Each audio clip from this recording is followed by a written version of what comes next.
Hello friend, आप सभी को हमारे channel study number 1 online class में स्वागत है। तो दोस्तों, आज हम लोग सेट नंबर 5 को डिस्कस करने वाले हैं। अगर आप सेट नंबर जो भी पीछे करा दिया गया है वो आप नहीं देखें तो जाकर देख लीजिएगा। तो चलिए हम लोग वीडियो को शुरू करते हैं और आप वीडियो को एक बार शुरू से अंत तक ज़रूर देखिए। अगर वीडियो आपको अच्छा लगता है तो आप चैनल को सब्सक्राइब करें और आप हमारे साथ जुड़कर अपनी तैयारी कर सकते हैं। यहाँ आपको सिर्फ आंसर नहीं बताया जाता, जैसे मैं आपको बता दिया नाटो क्या है, इसके बारे में सिर्फ यह नहीं बताया, मतलब आंसर सिर्फ आपको नहीं कराया जाता है, उसके बारे में जो भी आया जिसमें नाटो है तो नाटो के बारे में आपको डिटेल बताया जाएगा। इससे रिलेटेड जो भी एग्जाम में पूछा जाएगा वो आपका कवर हो जाएगा। तो चलिए हम लोग वीडियो को शुरू करते हैं। आज का जो आपका पहला प्रश्न है, प्रश्न पहला आज का है कि नाटो क्या है। तो सबसे पहले यहाँ आया कि नाटो क्या है।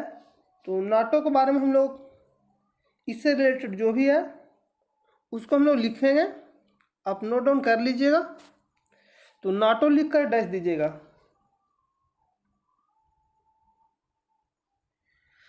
नाटो लिखकर आप डैश दीजिएगा। तो नाटो कहने का मतलब होता है North Atlantic Treaty Organization. North Atlantic Treaty Organization, आप हिंदी में लिखिए उत्तर अटलांटिक संधि संगठन। इसका जो फुल फॉर्म होता है North Atlantic north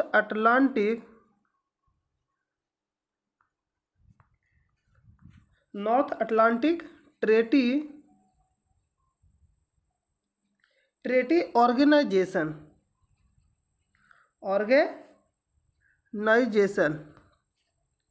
treaty organisation.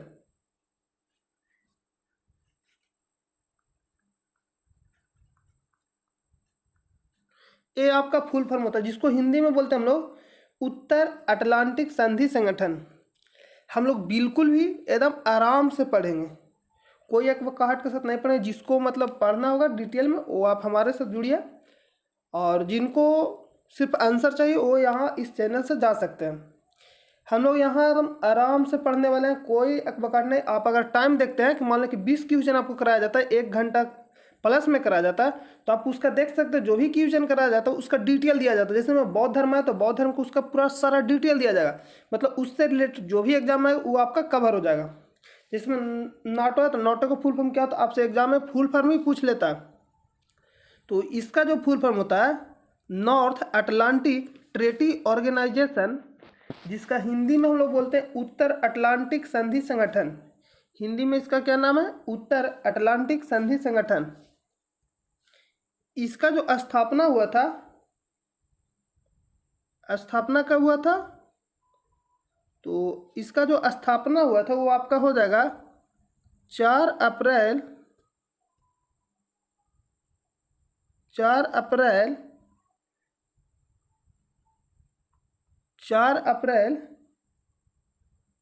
1949 को। इसका जो स्थापना हुआ था 4 अप्रैल 1949 को हुआ था। और दूसरा नाम भी है उत्तर अटलांटिक एलायंस। आप इसका जो दूसरा नाम है उत्तर अटलांटिक एलायंस, तो उतना इम्पोर्टेंट नहीं है, आप लिख भी लीजिएगा, लिख सकते हैं तो, लेकिन आप फुल फॉर्म जरूर याद रखिएगा। और वर्तमान में सदस्य देश आपके हो जाएंगे 30। जो वर्तमान में सदस्य देश है वो आपके कितना है 30। और यह एक अंतर सरकारी सैन्य संगठन है।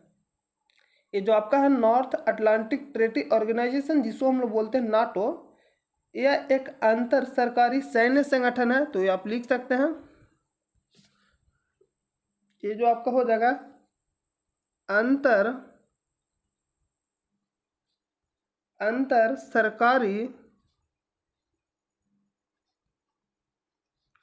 सरकारी सैन्य संगठन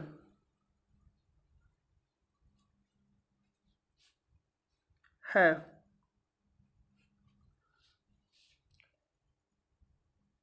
अगर इसका अगला पॉइंट लिख सकते हैं,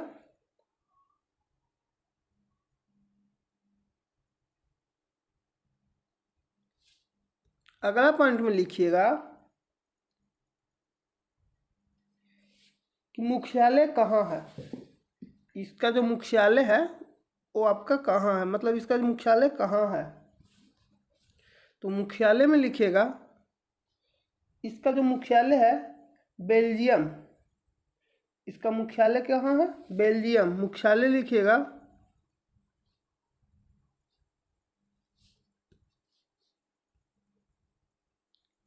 मुख्यालय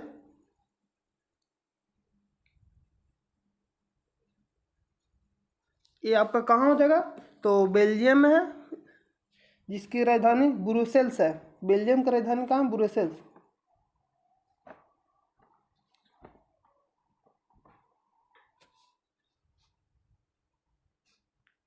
बेल्जियम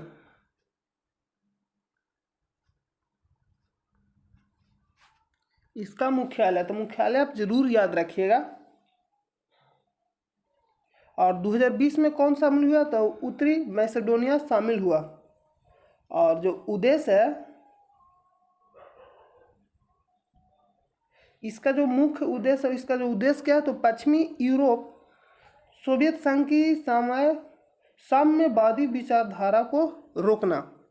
तो नाटो से संबंधित जो भी पॉइंट था वो लिखा दिए, आप इसको नोट डाउन कर लीजिएगा। इसको आप क्या कर लीजिएगा, नोट डाउन कर लीजिएगा। तो चलिए हम लोग प्रश्न पर चलते हैं।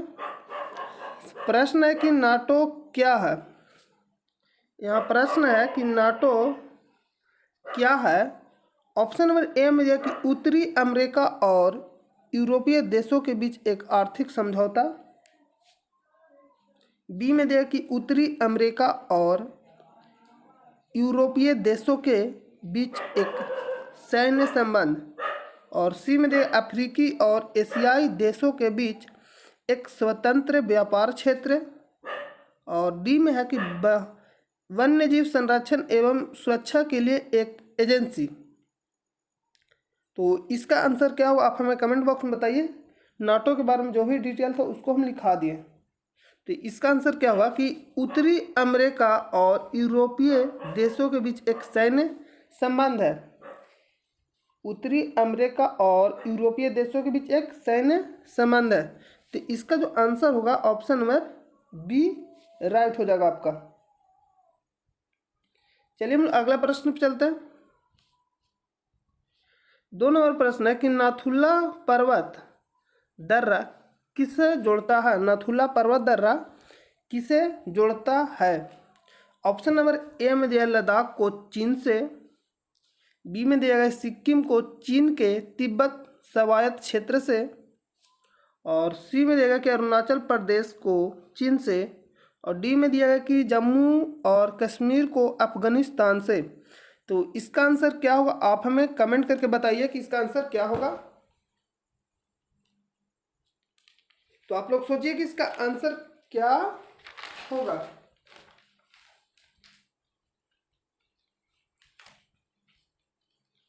सोच लिए होंगे। तो जो इसका आंसर होगा ऑप्शन नंबर बी। इसका आंसर क्या होगा, ऑप्शन नंबर बी, सिक्किम को चीन के तिब्बत स्वायत्त क्षेत्र से जोड़ता है। इसका आंसर क्या होगा, ऑप्शन नंबर बी आपका राइट हो जाएगा। चलिए हम लोग नेक्स्ट प्रश्न पे चलते हैं। 3 नंबर प्रश्न है कि राजनीति के निम्न निर्देशक सिद्धांतों में से बाद में किसे संविधान में शामिल किया गया था। सिंपल कर रहा कि राज्य के नीति निर्देशक सिद्धांत में बाद में किसे शामिल किया गया। ऑप्शन नंबर ए में दिया गया कि समान नागरिक संहिता, बी में दिया निःशुल्क कानूनी सहायता, और सी में ग्राम पंचायतों का संगठन, और डी में दिया गो हत्या का निषेध। गो हत्या का निषेध। तो जो इसका आंसर होगा ऑप्शन नंबर बी राइट हो जाएगा, निःशुल्क कानूनी सहायता। जो राज्य के नीति निर्देशक सिद्धांत है ये कहाँ से लिया गया था, तो ये जो आपका लिया गया था आयरलैंड से लिया गया था। पिछले वाले प्रश्न जब सेट नंबर 2 या से 3 में आपको बताया गया था। ये कहाँ से लिया गया? तो आयरलैंड से लिया गया है। लिख लीजिएगा कि आयरलैंड से लिया गया। राज्य के नीति निर्देशक सिद्धांत कहाँ से लिया गया? आयरलैंड से। बहुत ही ज़्यादा एग्जाम में पूछा जाता है। आयरलैंड से लिया गया। और किस भाग में है? तो आपका जो भाग हो जाएगा 4। और अनुच्छेद अगर पूछेगा तो अनुच्छेद जो हो जाएगा, अनुच्छेद जो आपका होगा 36 से लेकर 51 तक। 36 से लेकर 51 तक भाग 4 में स्थित है और अनुच्छेद 36 से लेकर 51 तक है, जो राज्य के नीति निर्देशक सिद्धांत है। तो चलिए हम लोग अगला प्रश्न पे चलते हैं। और इसमें जो अगला दिया गया और अगर पॉइंट लिखो कि वन्य जीवों और पर्यावरण की रक्षा करना 48 के काम में दिया गया।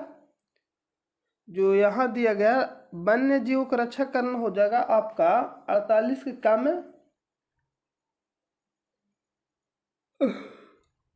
इस प्रश्न का आंसर जो होगा ऑप्शन नंबर बी राइट हो जाएगा, निःशुल्क कानूनी सहायता। तो चलिए हम लोग अगला प्रश्न पे चलते हैं। 4 नंबर प्रश्न करें, निम्नलिखित में से कौन सा जोड़ा सही सुमेलित नहीं है? आपको बताना है कि कौन सा जोड़ा है जो सही सुमेलित नहीं है। तो आप हमें कमेंट करके बताइए कि इसका आंसर क्या होगा।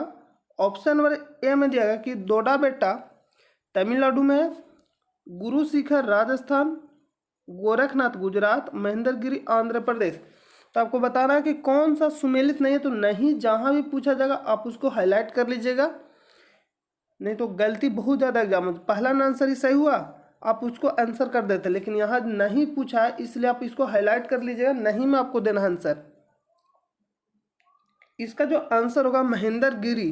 ये जो आपका स्थित है, कहाँ स्थित है? आंध्र प्रदेश नहीं है, ये आपका जो महेंद्रगिरी है ये आपका कहाँ है? उड़ीसा में है। ये जो महेंद्रगिरी है ये आपका उड़ीसा में हो जाएगा। महेंद्रगिरी कहाँ स्थित है?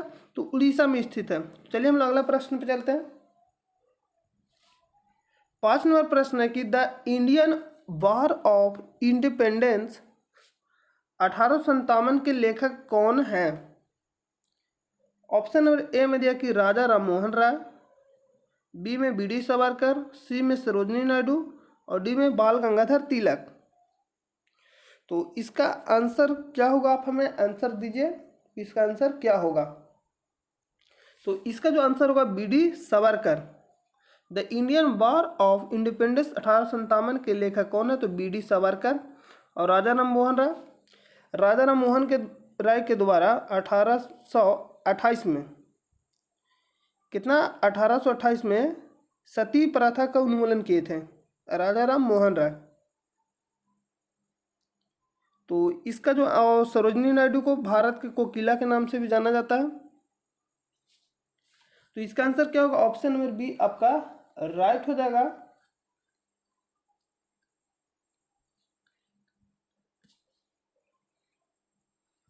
अगर आप यहाँ अगर इसमें इंपॉर्टेंट पॉइंट आपसे पूछता है 1857 के क्रांति से, तो हम लोग कुछ इंपॉर्टेंट पॉइंट को लिख लेते हैं कि 1857 की क्रांति से रिलेटेड।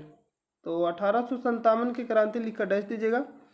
1857 क्रांति सबसे पहला पूछता प्रतीक। प्रतीक बहुत ज़्यादा पूछता है, तो आप इसको जरूर याद रखें। प्रतीक में पूछता कि 1857 क्रांति का प्रतीक निम्न में से कौन सा है? तो इसका जो प्रतीक है कमल और रोटी, कमल एवं रोटी इसका प्रतीक है 1857 के क्रांति का, कमल एवं रोटी। और उस समय के गवर्नर जनरल कौन था? तो लॉर्ड कैनिंग हो जाएगा, जो 1856 से लेकर 62 तक था। तो उस समय के गवर्नर जनरल कौन था ये भी पूछ लेता है कि 1857 की क्रांति के समय गवर्नर जनरल कौन था। और उस समय के जो गवर्नर जनरल था, कहाँ के गवर्नर जनरल था? तो भारत के गवर्नर जनरल था। गवर्नर जनरल कौन था? तो उस समय जो गवर्नर जनरल था लॉर्ड कैनिंग।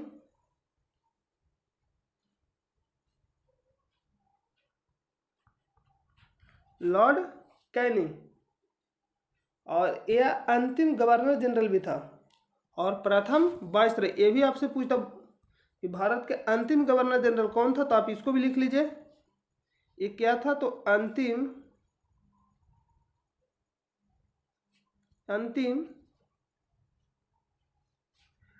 Governor general.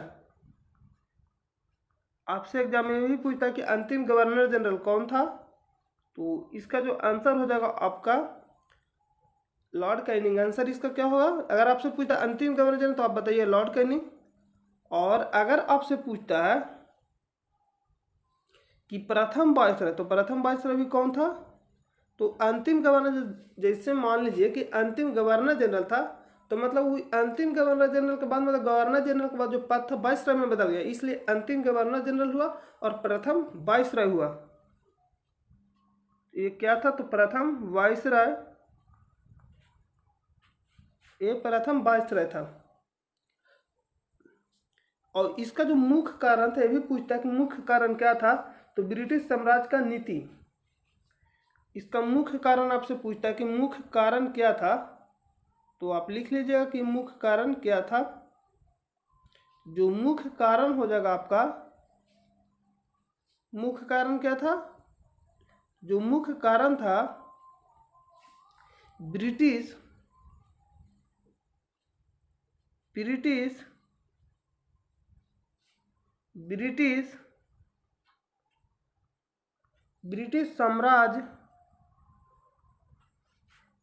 साम्राज्य का नीति। इसका मुख्य कारण क्या था, तो ब्रिटिश साम्राज्य का नीति। और ज़्यादा इसमें जो इम्पोर्टेंट है गवर्नर, मतलब सभी जो भी इम्पोर्टेंट, तो वही हम लिखा रहा है आपको। ये नहीं कि मतलब कुछ भी लिखा दे, मतलब दिमाग में हौच पच नहीं करना है। जो मतलब एकदम फैक्ट है उसको याद रखना बहुत ज़रूरी है। मतलब कुछ याद रहे चाहे तो ना रहे, मतलब जो फैक्ट है उसको याद रखना बहुत ज़्यादा ज़रूरी है। यहाँ लिखिएगा, उस समय आपसे पूछ लेते कि उस समय ब्रिटिश प्रधानमंत्री कौन था। उस समय ब्रिटिश प्रधानमंत्री, लिखता कि 1857 क्रांति के समय ब्रिटिश के प्रधानमंत्री कौन था। प्रधानमंत्री, तो इसका आंसर हो जाएगा पाम अस्टर।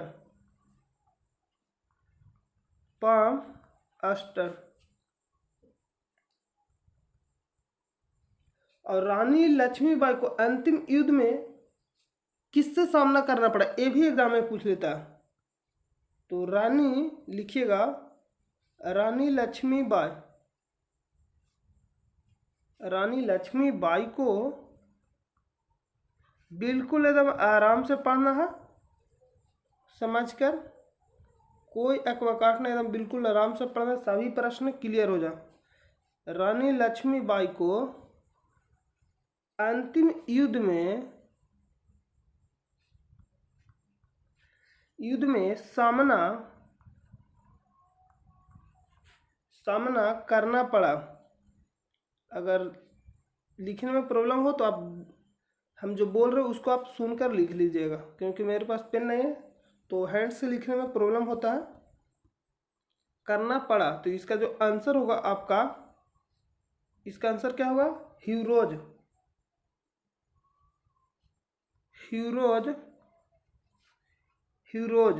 इसका आंसर क्या होगा, हीरोज। तो चलिए हम लोग प्रश्न पे चलते हैं। तो प्रश्न का जो आंसर होगा ऑप्शन नंबर बी राइट हो जाएगा। तो अगला प्रश्न पे चलते हैं। 6 नंबर प्रश्न है कि इसरो का प्रधान कार्यालय है, तो इसरो से रिलेटेड जो भी है उसको हम लोग लिख लेंगे। चलिए इसरो लिखकर डैश दीजिएगा, इसरो लिखकर आप डैश दीजिएगा,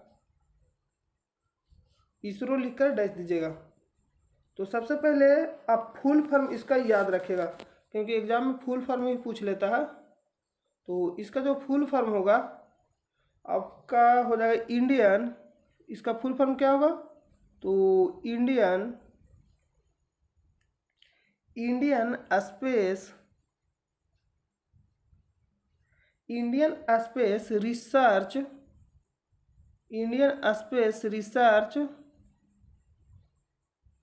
रिसर्च ऑर्गेनाइजेशन, ऑर्गेनाइजेशन,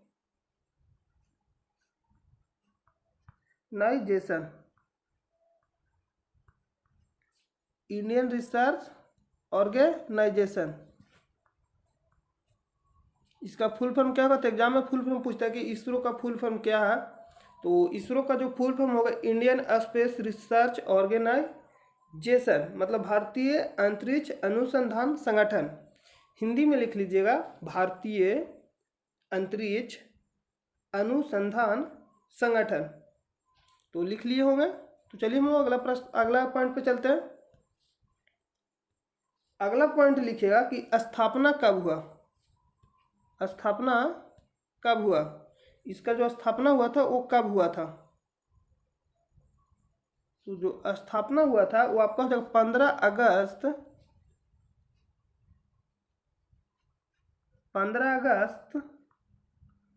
1969 को। और इसी समय 14 राष्ट्रीय बैंकों का, मतलब इसी वर्ष 1969 को ही 14 राष्ट्रीय बैंकों का, मतलब 14 राष्ट्रीय बैंकों का निजीकरण हुआ था।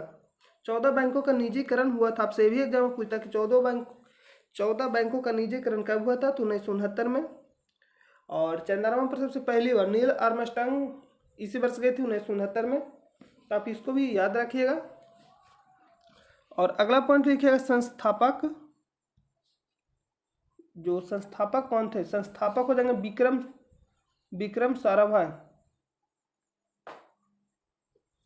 संस्थापक कौन थे?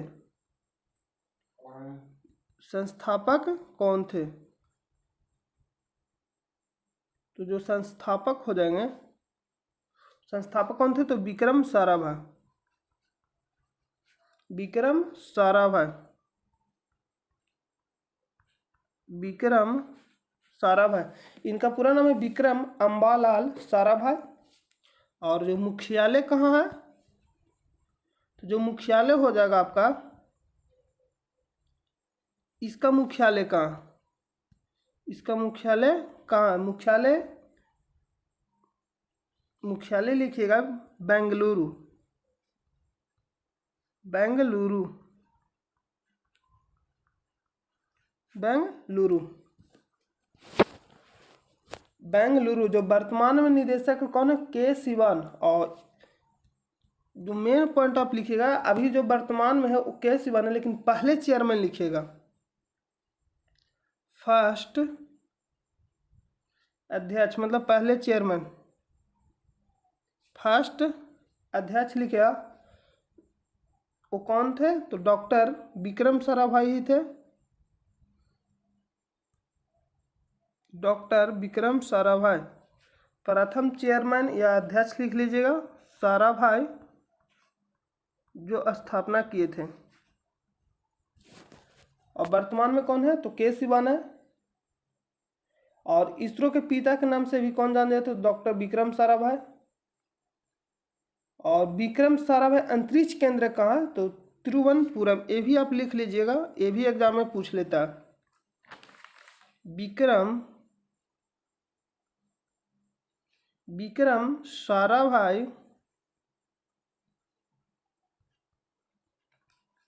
विक्रम साराभाई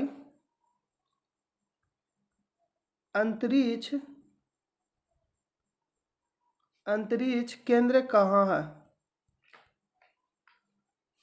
विक्रम साराभाई अंतरिक्ष केंद्र कहाँ? तो लिखिए तिरुवनंतपुरम। तिरुवनंतपुरम, तिरुवनंतपुरम।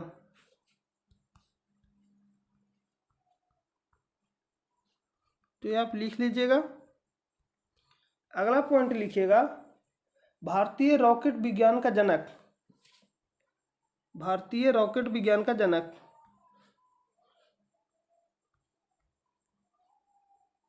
भारतीय रॉकेट विज्ञान का जनक। रॉकेट विज्ञान का जनक, विज्ञान का जनक। तो आप लिखिएगा सतीश धवन।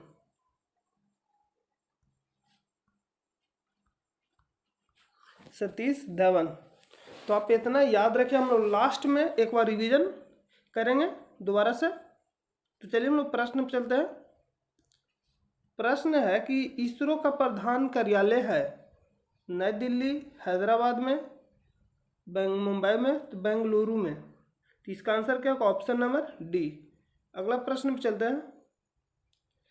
7 नंबर प्रश्न है कि निम्न में से कौन नाफ्टा में सम्मिलित नहीं है? निम्न में से कौन नाफ्टा में सम्मिलित नहीं है? तो सबसे पहले हम नाफ्टा को जानेंगे कि क्या है,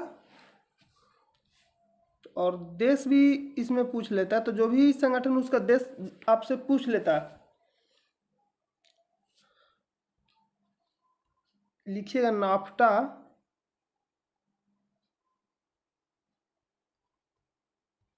नाफ्टा लिखकर डाल दीजिएगा, नाफ्टा लिखकर डाल दीजिएगा। इसका फुल फॉर्म लिखिएगा north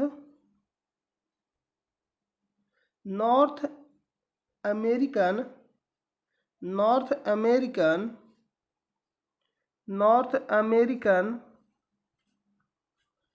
free north American free trade agreement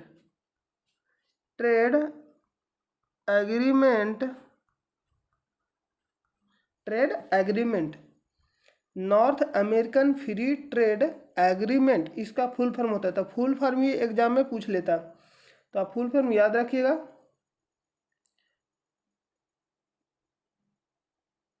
और सदस्य देश में लिख लीजिएगा। और ये जो बना था कनाडा, मैक्सिको, यूएसए के मध्य समझौता, सदस्य देश,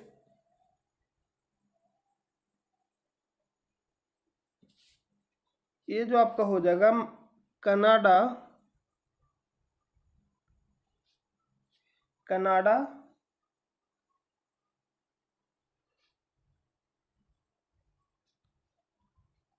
मैक्सिको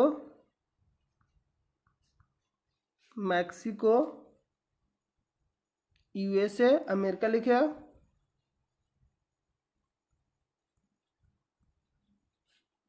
सदस्य देश। और स्थापना कब हुआ था? तो जो स्थापना हुआ था आपका हो जाएगा,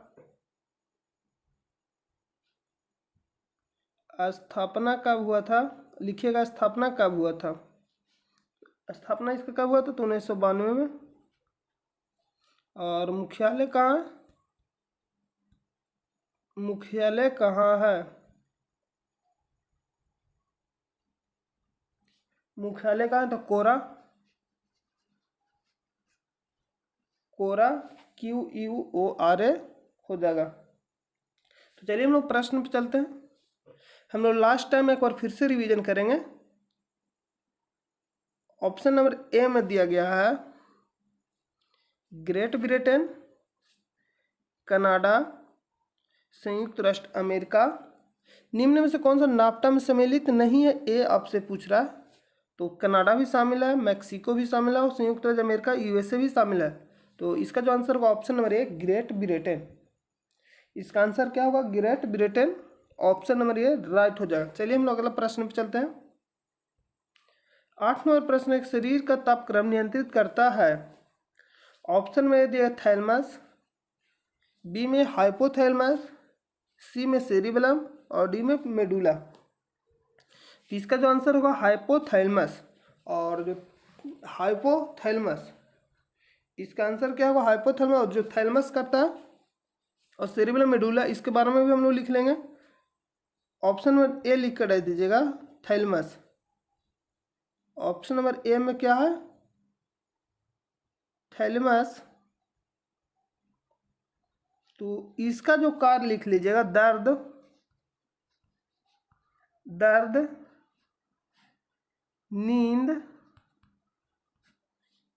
नींद लिख लीजिएगा, गर्म लिख लीजिएगा। और गर्म, ठंडा, दर्द, नींद से जागना सभी का जानने का केंद्र है, सभी का जानने का एक केंद्र है। और ऑप्शन नंबर बी आपको लिखा ही दिए। और बी में ऑप्शन नंबर लिख लीजिए, जैसे मैं लिखा गया हाइपोथैलमस। तो हाइपोथैलेमस क्या करता है, तो शरीर का तापक्रम नियंत्रित करता, और भूख हो गया मुख, और प्यास हो गया, भूख हो गया, नफरत, सुख दुख, रक्त दाब जानने का भी कार्य करता है। कौन, तो हाइपोथैलेमस। और जो सेरिबेलम है, जो सबसे बड़ा भाग है, आप लिख लीजिएगा, जो सेरिबेलम है इसको हम बोल रहे हैं, आप लिख लीजिएगा। सेरिबेलम लिखिएगा कि सबसे बड़ा भाग मस्तिष्क का, सेरेबेलम क्या है, सबसे बड़ा भाग मस्तिष्क का है। और इसका जो काम है आपका हो गया प्लानिंग हो गया, इमेजिनेशन हो गया, इंटेलिजेंसी हो गया, थिंकिंग हो गया, ये सब इसका कार्य, मतलब ऐच्छिक क्रियाओं का नियंत्रण करता है। कौन, तो ये आपका होगा सेरेबेलम। ये ऐच्छिक क्रियाओं, ऐच्छिक और एक अनैच्छिक होता है, ऐच्छिक और अनैच्छिक होता है। तो ऐच्छिक क्रिया कहने का मतलब है जो हम लोग मतलब करते हैं, और अनैच्छिक जो हम लोग नियंत्रण मतलब हम लोग अपनी तरफ से नहीं करता है। अनैच्छिक कहने का मतलब होगा ही होगा। और तो ये ऐच्छिक क्रियाओं का नियंत्रण करता है। और डी में दिया गया मेडुला, तो जो मेडुला हो जाएगा आपका अनैच्छिक क्रिया, जैसे हो गया श्वसन हो गया, उल्टी हो गया, तथा श्वसन दर को नियंत्रित करता है। तो इसमें लिख लीजिएगा मेडुला में अनैच्छिक क्रिया, और सेरेबेलम में लिख लीजिएगा ऐच्छिक क्रियाओं का नियंत्रण, और मेडुला में अनैच्छिक क्रिया। डी में लिखिए अनैच्छिक क्रियाओं का नियंत्रण, और सेरेबेलम में ऐच्छिक क्रियाओं का नियंत्रण। और यह क्या है, तो सबसे बड़ा भाग है मस्तिष्क का, सेरेबेलम। और थैलेमस क्या करता है, तो दर्द, गर्म, ठंडा, मतलब गर्म हो गया, ठंडा, नींद, मतलब दर्द जो हम लोग फीलिंग करते हैं वो किसके द्वारा करता है, तो ये आपको थैलेमस के द्वारा जानते हैं हम, केंद्र के द्वारा जानते हैं। हाइपोथैलेमस, जो हाइपोथैलेमस है आपका शरीर का तापमान का नियंत्रण करता, भूख प्यास, प्यार नफरत, सुख दुख, रक्त दाब जानने का भी यह कार्य करता है। तो इसका आंसर हो जाएगा ऑप्शन नंबर बी। चलिए हम अगला प्रश्न पर चलते हैं। 9 नंबर प्रश्न है कि आर्द्रता किस उपकरण से नापी जाती है। यहाँ आर्द्रता पूछा है।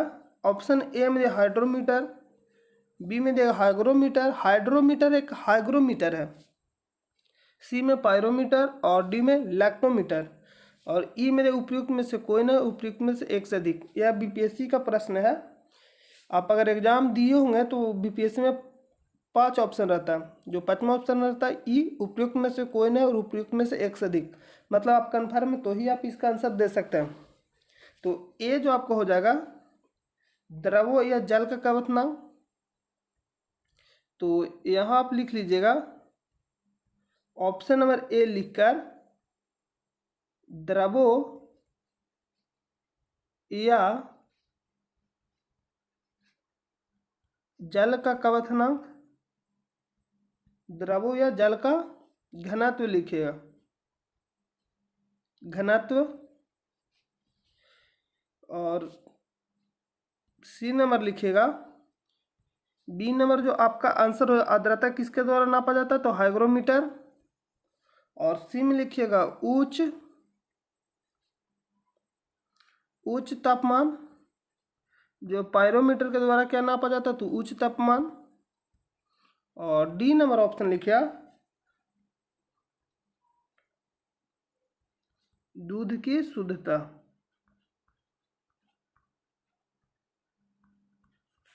डी नंबर ऑप्शन लिखिए दूध की शुद्धता, जो लैक्टोमीटर से नापते हैं हम लोग। लैक्टोमीटर से क्या नापते हैं, दूध की शुद्धता। पायरोमीटर से उच्च तापमान, उच्च तापमान कहने का मतलब जिससे विकिरण उत्पन्न होगा, मतलब 800 डिग्री सी से ऊपर के तापमान, 600-800 डिग्री सी से ऊपर के तापमान को हम नापते हैं। और हाइग्रोमीटर, तो हाइग्रोमीटर से आर्द्रता नापते हैं। एक हाइग्रोमीटर एक हाइड्रोमीटर है, एक हाइग्रोमीटर एक हाइड्रोमीटर है। तो जो हाइग्रोमीटर उससे हम लोग आर्द्रता नापते हैं, और जो हाइड्रोमीटर है उससे हम लोग क्या नापते हैं, तो द्रवों या जल का घनत्व। जो हाइड्रोमीटर उससे द्रवों या जल का घनत्व को नापते हैं। द्रव मतलब ड और द से द्रव, तो द्रव का घनत्व, और इसे हाइग्रो से आर्द्रता। तो ऑप्शन नंबर बी राइट हो जाएगा। तो हम लोग अगला प्रश्न पे चलते हैं। जो 10 नंबर प्रश्न है कि विद्युत शक्ति की इकाई है। एम दिया कि एम्पियर, बी में वोल्ट, सी में कूलाम, और डी में वाट और ई में दिया है उपयुक्त में से कोई नहीं, उपयुक्त में से एक से अधिक। विद्युत शक्ति, तो शक्ति का मात्रा क्या हो जाएगा वाट, ऑप्शन नंबर डी राइट हो जाएगा। और एम्पियर क्या है, तो एम्पियर जो है विद्युत धारा, एम्पियर किसका मात्रक है, तो विद्युत धारा, विद्युत धारा। और जो वोल्ट हो जाएगा ये आपका विभव का मात्रक है, विभव का मात्रक क्या है वोल्ट। और कूलाम जो हो जाएगा आपका आवेश का सीजीएस मात्रक है।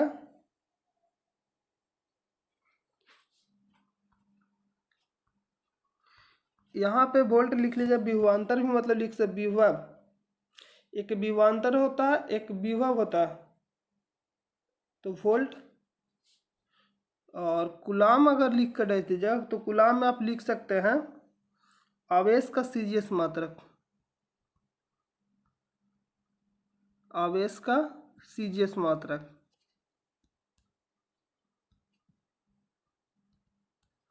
ये आपका हो जाएगा।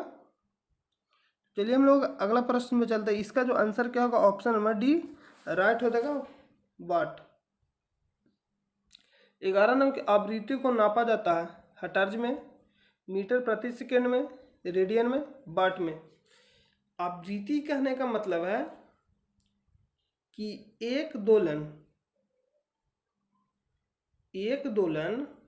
पूरा, जैसे में एक होता आवर्तकाल, एक होता आवृत्ति। तो एक सेकेंड में जितना दोलन करेगा, कहने का मतलब है जैसे मान लीजिए कि ये पेंडुलम है, ये क्या है पेंडुलम है। तो पेंडुलम है तो इसका जो मान लीजिए कि इसका पॉइंट यहाँ है अंतिम पॉइंट और इधर यहाँ है, मतलब एक तरह से क्या कर रहा है डोल रहा है इसे। मतलब यहाँ से जिसमें आप अगर एक कुछ मतलब ले लीजिए और उसको डोलाइए ऐसे, तो डोलेगा तो अंतिम पॉइंट मान लीजिए यहाँ गया फिर यहाँ गया फिर ऐसे ऐसे मतलब डोल रहा है। तो ये जो आपका हो गया एक सेकेंड में जितना बार दोलन करेगा वही आपका क्या हो जाएगा आवृत्ति। एक सेकेंड में जितना बार दोलन करेगा वही क्या हो जाएगा आवृत्ति। और आवर्तकाल कहने का मतलब है एक दोलन पूरा करने में जो समय लगेगा उसी को हम लोग आवर्तकाल कहते हैं। एक दोलन कहने का मतलब जैसे मान लीजिए कि यहाँ से चला तो फिर यहीं वापस आना चाहिए, तो ये आपका एक दोलन हो जाएगा। ये आपका क्या हो जाएगा एक दोलन। तो एक दोलन पूरा करने में जो समय लगेगा उसको बोलते हैं आवर्तकाल, और जो एक सेकंड में जितने दोलन करता है उसको बोलते हैं आवृत्ति। तो यहाँ कुछ आवृत्ति को नापा जाता तो हर्ट्ज में और मीटर प्रति सेकंड। तो मीटर प्रति सेकंड को हम लोग क्या बोलते हैं, जो मीटर प्रति सेकंड हो जाएगा, मीटर प्रति सेकंड ये वेग का हो जाएगा। और रेडियन दिएगा वाट, तो वाट अभी बताया शक्ति, और मीटर सेकंड पर वेग, आवृत्ति हर्ट्ज। तो इसका जो आंसर होगा ऑप्शन नंबर ए आपका राइट हो जाएगा। ऑप्शन नंबर ए आप क्या हो जाएगा राइट हो जाएगा। और मीटर प्रति सेकंड को हम लोग बोलते हैं वेग हो गया, चाल हो गया, और वाट शक्ति। और रेडियन एक होता स्टेरेडियन, एक होता रेडियन। रेडियन कहने का मतलब समतल कोण का ये मात्रक है। तो इसका जो आंसर होगा ऑप्शन नंबर ए राइट हो जाएगा। तो चलिए हम लोग अगला प्रश्न पे चलते हैं। 12 नंबर प्रश्न है कि सही कथन चुनिए। तो 12 नंबर प्रश्न में पूछ रहा है कि लाल प्रकाश का तरंगदैर्घ्य, तो सबसे पहले पॉइंट लिखिएगा, लाल अगर पूछेगा सबसे अधिक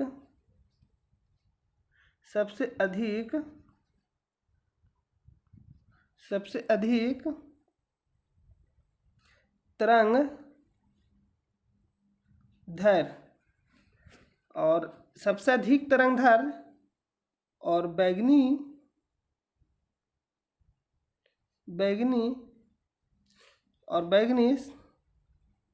सबसे कम तरंगदैर्घ्य, सबसे कम तरंगदैर्घ्य। और इसी का उल्टा हो जाएगा,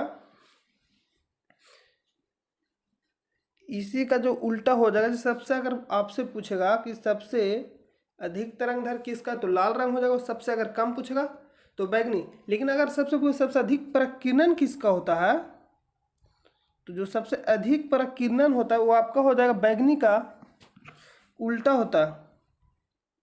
सबसे अधिक अगर प्रकीर्णन पूछेगा, सबसे अधिक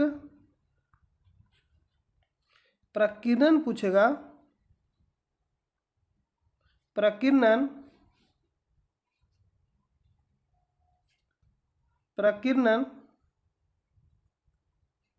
तो किसका हो जाएगा, बैगनी रंग का। लेकिन और सबसे कम हो जाएगा लाल रंग का। ये उल्टा हो जाता है, सबसे कम प्रकीर्णन लाल रंग का और सबसे अधिक प्रकीर्णन बैगनी रंग का। मतलब जिसका तरंगदैर्घ्य सबसे अधिक होगा, जिसका तरंगदैर्घ्य सबसे अधिक होगा, उसका जो प्रकीर्णन होगा वो सबसे कम होगा। ये आप याद रखिएगा, मतलब उल्टा होता है। तो लाल रंग का जो तरंगदैर्घ्य होता है सबसे अधिक होता है और बैगनी का जो होता है सबसे कम होता है। चलिए प्रश्न पे चलते हैं हम लोग। प्रश्न बोल रहा है कि सही कथन चुनिए। तो लाल प्रकाश का तरंगदैर्घ्य बैगनी प्रकाश से कम, तो बैगनी प्रकाश से कम नहीं होता क्योंकि सबसे अधिक होता है और बैगनी का सबसे कम होता है। बी में लाल प्रकाश का तरंगदैर्घ्य बैगनी प्रकाश से ज़्यादा। ये आपका ऑप्शन सही हो सकता है। अगला ऑप्शन भी पढ़ लीजिए, बैगनी प्रकाश का तरंगदैर्घ्य हरे प्रकाश से ज़्यादा, तो ये आपका नहीं होगा। और डी में बैगनी प्रकाश का तरंगदैर्घ्य पीले प्रकाश से ज़्यादा। तो यहाँ एक और कॉन्सेप्ट लिखना पड़ेगा, उससे आपका क्लियर होगा इसका आंसर। बैजानी आहपी नाला, बैजानी आहपी नाला,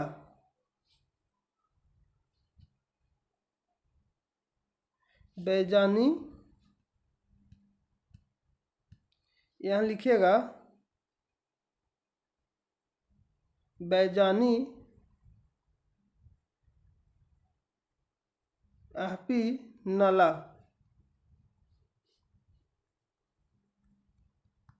बैजानी आहपी नाला। ला से लाल हो जाएगा, बा से बैगनी हो जाएगा। तो इसका तरंगदैर्घ्य सबसे अधिक होता, लिख लीजिएगा, लाल रंग का तरंगदैर्घ्य सबसे अधिक होता और बैगनी रंग का तरंगदैर्घ्य सबसे कम होता। तो चलिए आप प्रश्न पे चलते हम लोग। लाल प्रकाश का तरंगदैर्घ्य बैगनी प्रकाश से ज़्यादा, तो लाल जो इसका जो होता है इससे ज़्यादा होता है, मतलब इधर से बढ़ते क्रम जाते जाएगा तरंगदैर्घ्य।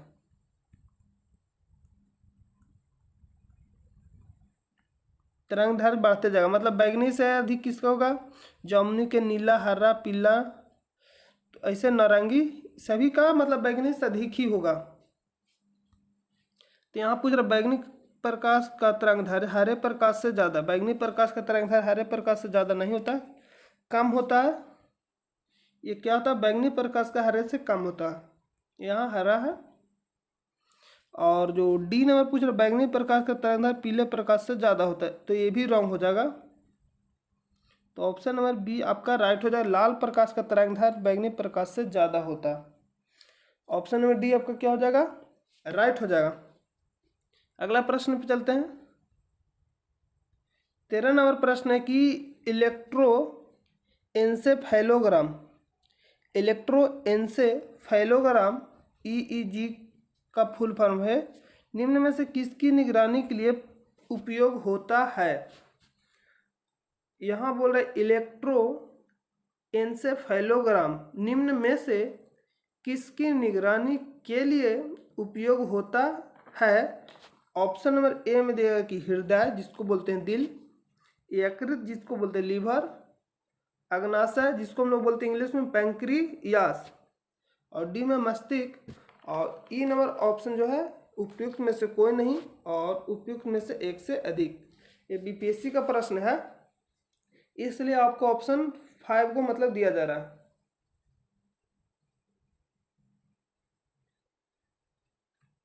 तो इसका जो आंसर आप क्या होगा, आप हमें कमेंट बॉक्स में बताइए इसका आंसर क्या होगा।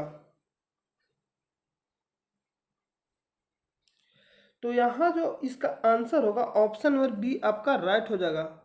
इलेक्ट्रो ईईजी का जो प्रयोग करते हैं हम लोग यकृत, लीवर के, निगरानी के उपयोग के लिए हम लोग करते हैं, जिसको इंग्लिश में लीवर बोलते हैं, हिंदी में यकृत बोलते हैं। तो इसमें लिख लीजिए, यहाँ एक लिख लीजिएगा, लीवर यकृत को शरीर की सबसे बड़ी ग्रंथि कहा जाता है, जिसका वजन कितना होता है 1.5 kg। इसको हम लोग अन्य नाम में जिगर भी कहते हैं। पीत रस का निर्माण कहाँ होता है तो यकृत में होता है। आप लिखते जाइए जो भी पॉइंट बोल रहे हैं।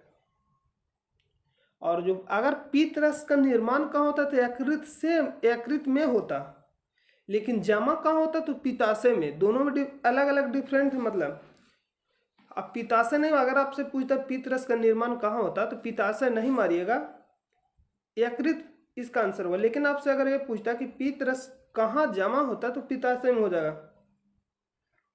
और ये शरीर के ताप नियंत्रण करता है।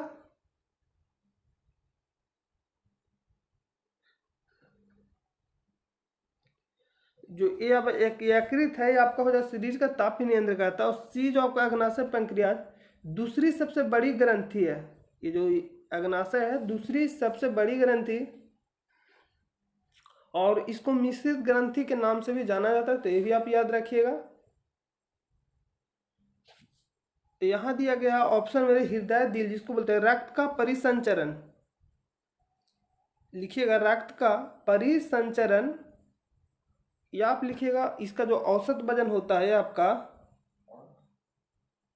300 ग्राम।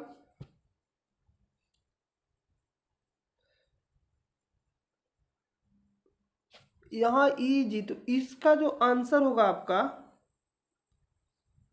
यहाँ बी नंबर नहीं होगा। इसमें पूछा इलेक्ट्रोएन्सेफेलोग्राम, ईईजी का प्रयोग हम लोग मस्तिष्क के लिए करते हैं। सॉरी, इसका जो आंसर होगा ऑप्शन नंबर डी होगा, मस्तिष्क के लिए। क्या करते हैं, मस्तिष्क के लिए करते हैं इसका उपयोग। तो इसका जो आंसर होगा ऑप्शन नंबर डी होगा। मिस्टेक हो गया था, ईईजी का प्रयोग हम मस्तिष्क के लिए करते हैं।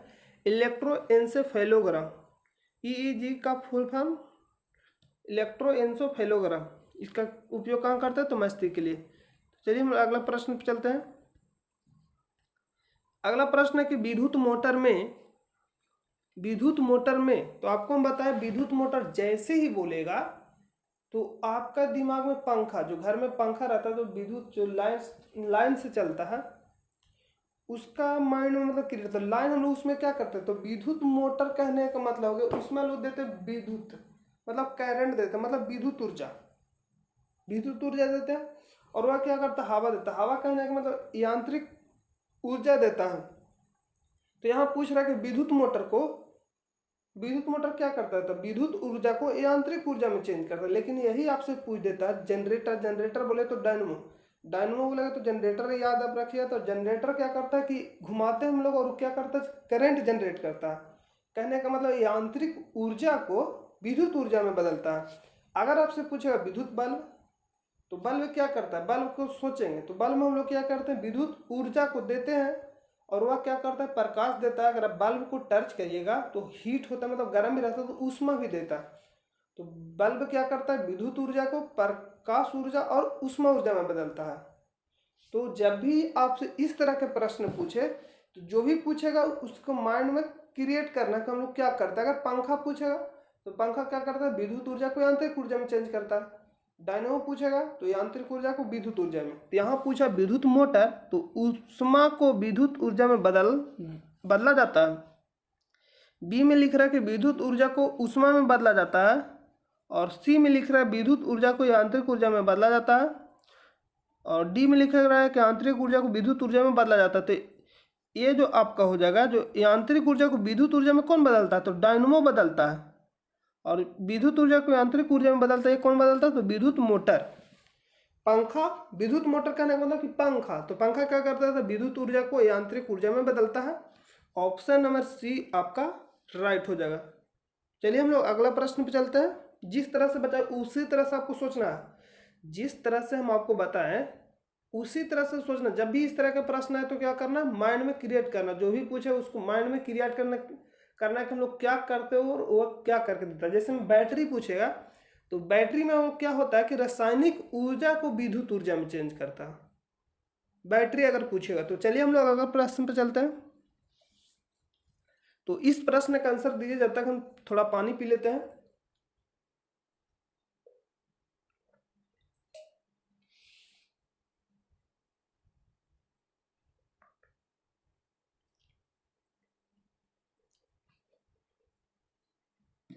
पंद्रह नंबर प्रश्न है कि पेनिसिलिन के आविष्कारक थे Lord Lister, Alexander Fleming, Karl Landsteiner, Karl Landsteiner, डी में वाल्टर रीड। तो ये तो सभी का अधिकतर को मालूम हुआ कि इसका आविष्कार कौन के थे, तो Alexander Fleming. Option number B right हो जाएगा। अलेक्जेंडर फ्लेमिंग कब किए थे, तो 1928 में। तो डेट बहुत कम पूछता है, तो इसका जो आंसर होगा 1928 ईस्वी में। और कार्ल लैंडस्टीन जो स्टीनर है ब्लड का खोज किए थे, कार्ल लैंड स्टीनर ब्लड का खोज किए थे। तो इसका आंसर क्या होगा, ऑप्शन नंबर बी राइट हो जाएगा। लॉर्ड लीसर खास नहीं है उतना, और वाल्टर रीड ये भी उतना मतलब इम्पोर्टेंट नहीं है। तो इसका आंसर क्या होगा, ब्लड, और इसका आंसर होगा पेनिसिलिन। चलिए हम अगला प्रश्न पे चलते हैं। 16 नंबर प्रश्न कर रहा है कि लेंस की शक्ति मापी जाती है, तो ये भी मालूम हुआ अधिकतर को। ऑप्शन ए में वाट में, ल्यूमेन में, डायोप्टर में, कैंडेला में। तो लेंस की शक्ति हम लोग किस में मापते हैं, तो डायोप्टर में, जिसको डी से सूचित करते हैं। और विद्युत धारा को हम लोग विद्युत धारा यहाँ दिया गया है वाट में। तो विद्युत धारा कोई विद्युत शक्ति, एक रूप से बोलते विद्युत शक्ति को मात्रा क्या होता है, तो वाट होता है। तो मतलब विद्युत धारा को हम लोग नापते हैं। और ल्यूमेन जो है आपका हो जाएगा ज्योति फ्लक्स। ल्यूमेन किसका मात्रक है, तो ज्योति फ्लक्स, ये आप लिख लीजिएगा। ज्योति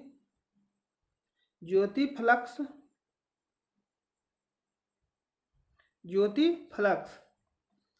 और सी तो आपको हो जाएगा डायोप्टर में। और कैंडेला किसका मात्रक है, तो ज्योति तीव्रता, ये भी आप लिख लीजिएगा ज्योति तीव्रता।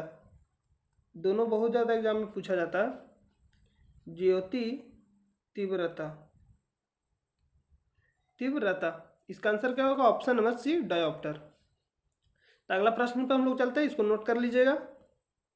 17 नंबर प्रश्न है कि खिलाफत आंदोलन किसने प्रारंभ किया, मौलाना मोहम्मद अली एवं शौकत अली, जवाहरलाल नेहरू, महात्मा गांधी, लाल बहादुर शास्त्री। तो खिलाफत आंदोलन कब से कब तक चला, ये भी पूछ लेता है एग्जाम में। तो 1919 से 1922 तक। तो इसका शुरू कौन किए थे, महात्मा गांधी। और जो मुख्य नेता थे मोहम्मद अली और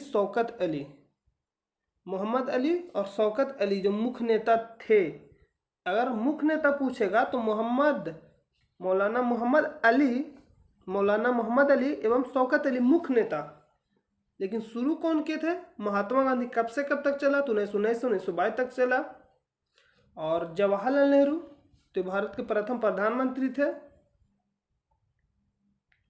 और लाल बहादुर शास्त्री, तो लाल बहादुर शास्त्री अगर आप लोग पढ़े हो अच्छे से, मतलब दूसरा प्रधानमंत्री थे। कौन थे, लाल बहादुर शास्त्री। चलिए हम अगला प्रश्न पे चलते हैं। 18 नंबर प्रश्न है कि अमृत योजना का उद्देश्य प्रदान करना है। तो अमृत योजना ये शुरू कब हुआ था, तो ये आपका हो जाएगा 2015 में शुरू हुआ था, नरेंद्र मोदी के द्वारा शुरू किया गया था। और इसका पूरा नाम क्या है, अटल नवीनीकरण और शहर परिवर्तन मिशन है। इसका पूरा नाम क्या है, अटल नवीनीकरण और शहर परिवर्तन मिशन है। और जो इसका जो उद्देश्य हो है वो आपका क्या हो जाएगा, वहनीय स्वास्थ्य देखभाल इसका उद्देश्य है। तो इसका जो आंसर होगा, ए में ही दिया कि वहनीय स्वास्थ्य देखभाल, बी में फास्ट हेल्थ केयर, सी में निःशुल्क स्वास्थ्य देखभाल, और डी में गुणवत्ता स्वास्थ्य देखभाल। तो इसका क्या होगा, वहनीय स्वास्थ्य देखभाल। ऑप्शन नंबर ए राइट हो जाएगा, वहनीय स्वास्थ्य देखभाल। और शुरू कब हुआ था, 2015 में नरेंद्र मोदी के द्वारा शुरू किया गया था। उस समय के प्रधानमंत्री कौन थे? नरेंद्र मोदी। उन्हीं के द्वारा यह शुरू किया गया था योजना, अमृत योजना, जिसका पूरा नाम क्या? अटल नवीनीकरण और शहर परिवर्तन मिशन है। अगला प्रश्न पे चलते हैं। 19 नंबर है कि अकबर के काल में दिल्ली की शाही टकसाल का अध्यक्ष कौन था? राजा टोडरमल, ख्वाजा अब्दुल समद सिराजी, सी में दिया कि हमीदा बानो, और डी में अब्दुल रहीम खाना। तो इसका जो आंसर होगा ऑप्शन नंबर ए हो जाएगा, राजा टोडरमल। अकबर के काल में दिल्ली के शाही टकसाल का अध्यक्ष कौन था? तो राजा टोडरमल। यह कौन था? राजा Todarmal. Option number A right हो जाएगा। इसमें पूछा क्या कि अकबर के काल में दिल्ली का शाही टकसाल का अध्यक्ष कौन था? तो यहाँ राजा टोडरमल नहीं होगा। यहाँ जो आंसर आपका हो जाएगा ऑप्शन नंबर, ये आपका क्या हो जाएगा? बी हो जाएगा, ख्वाजा अब्दुल समद सिराजी था। इसमें पूछा दिल्ली के शाही टकसाल का अध्यक्ष कौन था? तो ऑप्शन नंबर बी होगा। इसका आंसर क्या होगा? ऑप्शन नंबर बी हो जाएगा। चलिए हम लोग अगला प्रश्न पे चलते हैं। 20 नंबर की हिंदू समाज में सुधार और अद्वैतवाद बढ़ाने के लिए ब्रह्म समाज की स्थापना किसने की? तो जो ब्रह्म समाज का स्थापना कौन किए थे? तो राजा राम मोहन राय। ब्रह्म समाज की जो स्थापना किया गया था किनके द्वारा किया गया था? तो राजा राम मोहन राय के द्वारा किया गया था। और कब किया गया था? जो ब्रह्म समाज था वो कब किया गया था? तो ब्रह्म समाज की जो स्थापना किया गया था 1875 में स्थापना किया गया था। और इसका स्थापना कहाँ हुआ था? तो मुंबई में हुआ था। सॉरी, ब्रह्म समाज ना यहाँ 1828 होगा, आर्य समाज का 1875 में हुआ था। यहाँ ब्रह्म समाज है, तो ब्रह्म समाज का स्थापना जो हुआ था राजा राम मोहन राय के द्वारा हुआ था 1828 में। और सती प्रथा का जो उन्मूलन हुआ था वो आपका 1829 हो जाएगा। राजा राम मोहन राय के द्वारा ब्रह्म समाज की स्थापना 1828 में, सती प्रथा का उन्मूलन कब किए? तो 1829 में। आप इसको सुधार लीजिएगा, यहाँ 1875 नहीं। तो ऑप्शन नंबर ए आपका राइट हो जाएगा। स्वामी दयानंद सरस्वती, इनके द्वारा 1875 में आर्य समाज की स्थापना किया गया था। तो आपसे पूछता है कि आर्य समाज की स्थापना कब किया गया था? तो 1875 में। किनके द्वारा किया गया? तो स्वामी दयानंद सरस्वती। और कहाँ? तो मुंबई में। और देवेंद्र नाथ टैगोर, स्वामी विवेकानंद। और स्वामी जो विवेकानंद थे शिकागो में शामिल हुए थे, विश्व धर्म सम्मेलन में शिकागो में शामिल हुए थे। ये कब हुए थे? तो 1893 में। ये भी आप याद रखिएगा। तो कहाँ शामिल हुए थे? तो शिकागो में, अमेरिका के शिकागो में शामिल हुए थे। ये आपसे पूछता है। और देवेंद्रनाथ टैगोर रविंद्रनाथ टैगोर के पिताजी थे। तो इसका जो आंसर होगा ऑप्शन नंबर ए राइट हो जाएगा। और इसमें यह भी पूछता है कि राजा राम मोहन राय को राजा की उपाधि किसने दिया? तो अकबर द्वितीय। आप इसको जरूर याद रखिएगा, नोट कर लीजिएगा कि राजा राम मोहन राय को राजा की उपाधि किसने दिया? तो अकबर द्वितीय। तो इसका आंसर ऑप्शन नंबर ए आपका राइट हो जाएगा। ऑप्शन नंबर ए आपका क्या हो जाएगा? राइट हो जाएगा। और अगर हम लोग जानना चाहते हैं कि स्वामी विवेकानंद को, तो सबसे पहले स्वराज शब्द का प्रयोग किया कौन? स्वामी विवेकानंद। और इनको भारत का मार्टिन लूथर भी कहा जाता है। तो चलिए हम लोग इसको एक बार रिवीजन कर लेते फिर से, ताकि आपके माइंड में प्रश्न छप जाए। इसका जो आंसर होगा हिंदू समाज में सुधार और अद्वैतवाद बढ़ाने के लिए ब्रह्म समाज की स्थापना किसने किया? तो राजा Ram Mohan Roy. Option number A right हो जाएगा। अकबर के काल में दिल्ली के शाही टकसाल का अध्यक्ष कौन था? तो Khwaja Abdul Samad Siraji. Option number B. Amrit योजना कब शुरू? तो 2015 में। इसका उद्देश्य क्या था? तो महनीय स्वास्थ्य देखभाल। खिलाफत आंदोलन किसने प्रारंभ किया? तो महात्मा गांधी। कब से कब तक चला? तो 1922 से 1922 से कब तक चला था? तो 1919 से 1922 तक। लेकिन मुख्य पूछेगा तो नेता कौन थे? तो मौलाना मोहम्मद अली एवं शौकत अली। लेंस की शक्ति के मापी जाती है डायोप्टर में। वाट पूछेगा तो विद्युत शक्ति। ल्यूमिन पूछेगा तो ज्योति फ्लक्स। और कैंडेला पूछेगा तो ज्योति तीव्रता का मात्रक है। ये आप याद रखिएगा दोनों। पेंसिलिन के आविष्कारक थे अलेक्जेंडर फ्लेमिंग, 1928 में किया। कार्ल आइंस्टीन ने ब्लड के विद्युत मोटर थे, आपको बता दिए थे। और ईईजी इलेक्ट्रोएन्सेफेलोग्राम, मस्तिष्क, ये आपका क्या हो जाएगा? मस्तिष्क। और यहाँ भी आपको हम बता दिए थे। इसका आंसर क्या होगा? Option number B. आवृत्ति को नापा जाता है तो हर्ट्ज में, रेडियन समतल कोण, मीटर प्रति सेकंड वेग, वाट में विद्युत शक्ति। विद्युत शक्ति के इकाई है तो वाट। यहाँ हम आपको बता दिए थे आर्द्रता किस उपकरण से नापी जाती है? तो हाइग्रोमीटर, पायरोमीटर से उच्च तापमान, लैक्टोमीटर से दूध की शुद्धता, हाइड्रोमीटर से द्रव या जल के घनत्व। यहाँ आपको बता दिया गया था तो आप उसको लिख लीजिए। शरीर का तापक्रम नियंत्रित करता है हाइपोथैलेमस। शरीर का तापक्रम कौन नियंत्रित करता है? तो हाइपोथैलेमस, ऑप्शन नंबर बी। यहाँ हम लोग रिवीजन कर लेते हैं। नाफ्टा, तो जो नाफ्टा को हो जाएगा फुल फॉर्म आपसे पूछ लेता कि north American free trade agreement. इसमें शामिल कौन का? तो कनाडा, मैक्सिको, यूएसए सदस्य है। स्थापना कब हुआ था? तो 1992 में। मुख्यालय कोरा। तो यहाँ आपसे प्रश्न पूछा है कि इनमें से कौन सा नाफ्टा में सम्मिलित नहीं है? तो ग्रेट ब्रिटेन, कनाडा शामिल है, मैक्सिको भी शामिल है, संयुक्त राज्य अमेरिका भी शामिल है। इसको रिवीजन कर लेते हैं। यहाँ अगर आपसे पूछेगा इसरो, तो इसरो का फुल फॉर्म क्या होता है? Indian space research organization. Indian space research organization. स्थापना कब हुआ था? 15 अगस्त 1969 को। संस्थापक कौन थे? तो विक्रम साराभाई। मुख्यालय कहाँ? तो बेंगलुरु। और फर्स्ट अध्यक्ष कौन थे या चेयरमैन? डॉक्टर विक्रम साराभाई थे।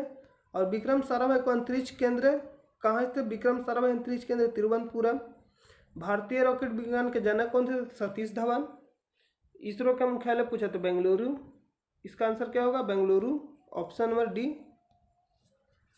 इसको हम एक बार रिवीजन कर लेते हैं। 1857 प्रतीक क्या था? तो 1857 के क्रांति का प्रतीक चिन्ह क्या था? तो कमल एवं रोटी। गवर्नर जनरल उस समय के कौन था? तो लॉर्ड कैनिंग। अंतिम गवर्नर जनरल भी था लॉर्ड कैनिंग। आपसे ये भी पूछता है कि भारत के अंतिम गवर्नर जनरल कौन थे? तो लॉर्ड कैनिंग। और प्रथम वाइसरॉय भी यही था। और इसका टाइम पीरियड अगर आपसे टाइम पीरियड नहीं पूछता है तो इसका जो टाइम पीरियड था ये आपका हो जाएगा 1856 से 62। और मुख्य कारण क्या था? तो ब्रिटिश साम्राज्य का नीति। उस समय ब्रिटिश के प्रधानमंत्री कौन था? तो ये आपसे एग्जाम में बहुत पूछता है, तो पामस्टन। और रानी लक्ष्मीबाई को अंतिम युद्ध में सामना करना पड़ा था तो हीरोज से। तो इसका आंसर क्या हो जाएगा? Option number B, B D. Savarkar. The Indian war of independence 1857 के लेखक कौन है? बी.डी. सावरकर। निम्न में से कौन सा जोड़ा सम्मिलित नहीं है? तो इसका जो आंसर होगा option number D, Mahendragiri Orissa में है। राजनीतिक निर्देशक कहाँ से लिया? तो आयरलैंड से। भाग 4 में 36 से 51। और निःशुल्क कानूनी सहायता इसको लास्ट में शामिल किया गया था। नथुल्ला पर्वत द्वारा किसे जोड़ता है? तो सिक्किम को चीन के तिब्बत स्वायत्त क्षेत्र से। और इसको आप याद रखिएगा कि नाटो क्या है? तो नॉर्थ अटलांटिक ट्रेटी ऑर्गेनाइजेशन। स्थापना को 4 अप्रैल 1949 को। 30 सदस्य देश है। अंतर सरकारी सैन्य संगठन यह क्या है? तो अंतर सरकारी सैन्य संगठन है। मुख्यालय का बेल्जियम। तो इसका आंसर क्या होगा? Option number B. इस प्रश्न का जो आंसर होगा ऑप्शन नंबर बी, नाटो क्या है? तो उत्तरी अमेरिका और यूरोपीय देशों के बीच एक सैन्य संबंध। ऑप्शन नंबर बी राइट हो जाएगा। और ये आपको बता दिया। तो चलिए हम लोग आज के लिए इस वीडियो को यहीं रोकते हैं। अगर वीडियो अच्छा लगा हो तो चैनल को सब्सक्राइब करें और अपने दोस्तों पर शेयर करें अगर मन करे तो। और आप हमारे टेलीग्राम चैनल से ज़रूर जुड़िएगा। अगर आप इसका पीडीएफ चाहते हैं तो वहाँ आपको क्यूज भी कराया जाता है। जो भी यहाँ प्रश्न कराया जाता है वहाँ क्यूज कराया जाता है, जिसमें से आपको कितना रैंक आया और कितना टाइम में प्रश्न को सोल्व करो भी दिया जाता है। तो आप टेलीग्राम चैनल से जुड़ जाइएगा, आपको लिंक मिल जाएगा वीडियो के डिस्क्रिप्शन में, या जहां आप कमेंट करते हो वहां भी आपको लिंक मिल जाएगा। तो चलिए हम लोग मिलते हैं नेक्स्ट वीडियो में, और अपना ख्याल रखिए, घर पे रहिए, सुरक्षित रहिए और अच्छे से पढ़ाई करते रहिए। तो हम लोग मिलेंगे नेक्स्ट वीडियो में। तो आप जो भी वीडियो देखते हैं शुरू से वीडियो जाकर देखिएगा, अगर आप नए हैं तो वीडियो को जाकर शुरू से देखिएगा तो ज़्यादा समझ में आए, क्योंकि जो प्रश्न बता दिया उसका डिटेल पिछले वाले वीडियो में बता दिएगा, तो जब वीडियो आप नहीं देखिएगा तो आपको समझ में नहीं आएगा। वही प्रश्न अगला वीडियो में आता है तो उसका डिटेल पिछले वाले वीडियो में बता देगा, तो उसका डिटेल नहीं बताया जाएगा लेकिन कुछ दिनों के बाद बताया जाएगा। मतलब जब ज़्यादा सेट रिपीट हो जाएगा तो सेट को हम लोग रिपीट करेंगे, मतलब रिवीजन भी करा देंगे, तो आपको फिर वहाँ बताया जाएगा। लेकिन आप वीडियो को शुरू से देखने का कोशिश करिएगा। तो चलिए हम लोग मिलते हैं नेक्स्ट वीडियो में। Thanks for watching the video.